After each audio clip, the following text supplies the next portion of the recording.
Good evening mga kailyan. It's Saturday, 5 p.m. Papasok ulit tayo. Ito laki ng bahay nila diyan sa likod ko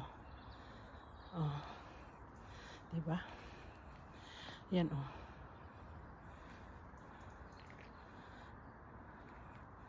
Ang ganda.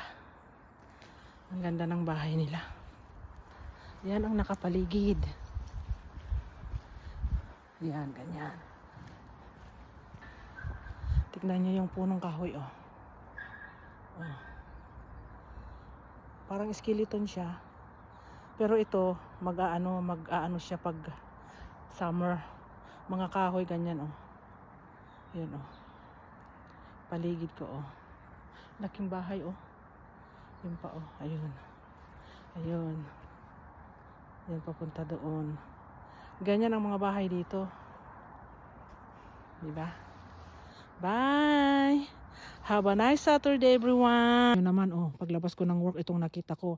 11:30 na po ng gabi dito sa amin. Ayan kalsada ayan Yan. Hanggang doon diba? Ayan Hindi naman malamig. Buti hindi sama ng ulan. Kasi minsan pag nagpa-foggy na ganito, medyo magsha-shower siya, pero ngayon hindi. Diba?